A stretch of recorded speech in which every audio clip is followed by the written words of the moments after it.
Chennai IIT வளாகத்தில் நேற்று முன்தினம் மாணவிக்கு பாலியல் தொல்லை கொடுத்த நபர் மீது உரிய நடவடிக்கை எடுக்க கோரி ஏஎஸ்எஃப் மாணவர் அமைப்பினர் கண்டன ஆர்ப்பாட்டத்தில் ஈடுபட்டிருக்கிறார்கள். இது குறித்த விவரங்களை செய்தியாளர் செல்வகுமார் வழங்க கேட்கலாம். செல்வகுமார், விவரங்களை பகிர்ந்துக்கலாம். சென்னை கிண்டியில் உள்ள ஐஐடி வளாகத்திற்கு நேற்று முன்தினம் மாலை நேரத்தில் வேறொரு கல்லூரியைச் சேர்ந்த மாணவி ஒரு ஆராய்ச்சி படிப்புக்காக ஒரு நோட்ஸ் வாங்குவதற்காக வந்துள்ளார்.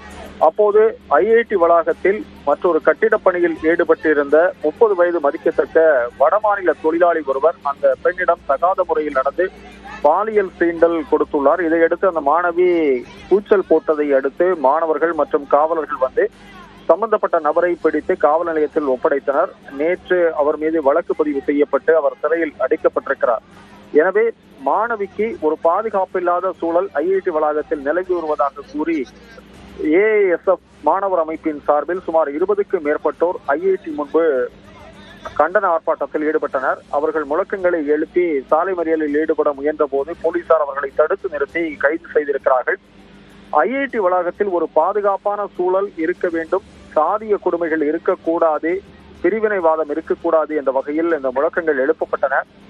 இந்த சம்பவம் குறித்து நேற்று ஐஐடி வெளியிட்டுள்ள செய்திக்குறிப்பில் அனைவருக்கும் அமைதியும் பாதுகாப்பான சூழலும் பெண்களுக்கு எந்தவித அச்சுறுத்தலும் இல்லாத வகையில் ஐஐடி வளாகம் செயல்பட்டு வருகிறது. இதற்கான வழிகாட்டு நெறிமுறைகள் ஏற்கனவே நடைமுறையில் உள்ளதாகவும் குறிப்பிட்டுள்ளது. ஸ்ரீராம், விவரங்களை வழங்கியதற்கு நன்றி செல்வகுமார்.